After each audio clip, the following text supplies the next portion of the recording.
Perang Bubat adalah perang yang terjadi pada tahun 1279 Saka atau 1357 Masehi pada abad ke-14, yaitu pada masa pemerintahan Raja Majapahit Hayam Wuruk.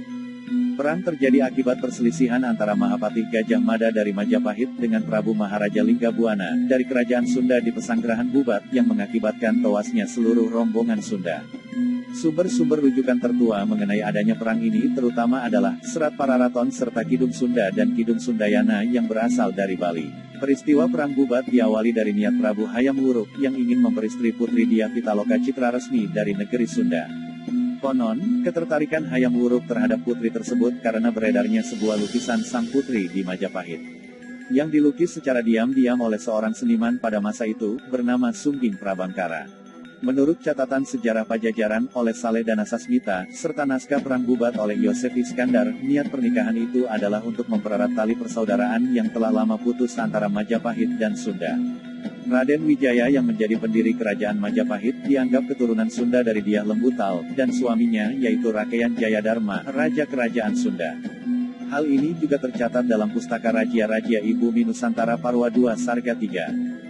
Dalam babat Tanah Jawi, Raden Wijaya disebut pula dengan nama Jaka Susuruh dari Pajajaran. Meskipun demikian, catatan sejarah Pajajaran tersebut dianggap lemah kebenarannya, terutama karena nama Dyah Lembutal adalah nama laki-laki.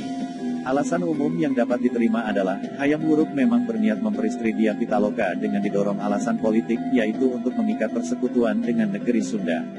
Atas restu dari keluarga kerajaan Majapahit, Hayam Wuruk mengirimkan surat kehormatan kepada Maharaja Linggabuana untuk melamar Dyah Pitaloka. Upacara pernikahan rencananya akan dilangsungkan di Majapahit. Pihak Dewan Kerajaan Negeri Sunda sendiri sebenarnya keberatan, terutama Mangkubumi Hyang Bumisora Suradipati. Ini karena menurut adat yang berlaku di Nusantara pada saat itu, tidak lazim pihak pengantin perempuan datang kepada pihak pengantin lelaki. Selain itu ada dugaan, bahwa hal tersebut adalah jebakan diplomatik Majapahit yang saat itu sedang melebarkan kekuasaannya, diantaranya dengan cara menguasai kerajaan Dompu di Nusa Tenggara. Raja Sunda datang ke Bubat, beserta permaisuri dan putri Dyah Pitaloka, dengan diiringi sedikit prajurit. Menurut Kidung Sundayana, timbul niat Mahapatih Gajah Mada untuk menguasai kerajaan Sunda. Gajah Mada ingin memenuhi sumpah palapa yang dibuatnya pada masa sebelum Hayam Wuruk naik tahta, sebab dari berbagai kerajaan di Nusantara yang sudah ditaklukkan Majapahit, hanya kerajaan Sunda lah yang belum dikuasai. Dengan maksud tersebut, Gajah Mada membuat alasan untuk menganggap bahwa kedatangan rombongan Sunda di Pesanggerahan Bubat adalah bentuk penyerahan diri kerajaan Sunda kepada Majapahit. Gajah Mada mendesak Hayam Wuruk untuk menerima Dyah Pitaloka bukan sebagai pengantin, tetapi sebagai tanda takluk negeri Sunda, dan pengakuan superioritas Majapahit atas Sunda di Nusantara. Hayam Wuruk sendiri disebutkan bimbang atas permasalahan tersebut, mengingat Gajah Mada adalah Mahapatih yang diandalkan Majapahit pada saat itu. Kemudian, terjadi insiden perselisihan antara utusan Linggabuana dengan Gajah Mada. Perselisihan ini diakhiri dengan dimaki-makinya Gajah Mada oleh utusan negeri Sunda, yang terkejut bahwa kedatangan mereka hanya untuk memberikan tanda takluk, dan mengakui superioritas Majapahit, bukan karena undangan sebelumnya. Namun Gajah Mada tetap dalam posisi semula. Belum lagi Hayam Wuruk memberikan putusannya, Gajah Mada sudah mengerahkan pasukannya ke Pesanggerahan Bubat, dan mengancam Linggabuana untuk mengakui superioritas Majapahit. Demi mempertahankan kehormatan sebagai ksatria Sunda, Linggabuana menolak tekanan itu. Terjadilah peperangan yang tidak seimbang antara Gajah Mada dengan pasukannya yang berjumlah besar, melawan Linggabuana dengan pasukan pengawal kerajaan yang berjumlah kecil, serta para pejabat dan menteri kerajaan yang ikut dalam kunjungan itu. Peristiwa itu berakhir dengan gugurnya Linggabuana, para menteri, pejabat kerajaan beserta segenap keluarga kerajaan Sunda. Raja Sunda beserta segenap pejabat kerajaan Sunda dapat didatangkan di Majapahit dan binasa di lapangan Bubat.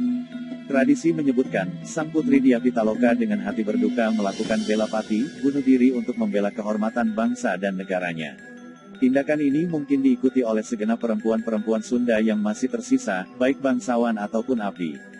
Menurut tata perilaku dan nilai-nilai kasta kesatria, tindakan bunuh diri ritual dilakukan oleh para perempuan kasta tersebut, jika kaum laki-lakinya telah gugur.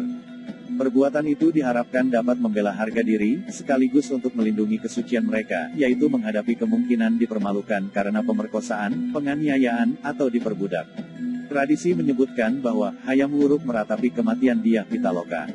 Hayam Wuruk menyesalkan tindakan ini, dan mengirimkan utusan, Darmadiaksa, dari Bali, yang saat itu berada di Majapahit, untuk menyaksikan pernikahan antara Hayam Wuruk, dan Dia Pitaloka, untuk menyampaikan permohonan maaf kepada Mangkubumi Hyang Bunisora Suradipati, yang menjadi pejabat sementara Raja Negeri Sunda, serta menyampaikan bahwa semua peristiwa ini akan dimuat dalam Kidung Sunda, atau Kidung Sundayana, di Bali dikenal sebagai Keguritan Sunda, agar diambil hikmahnya.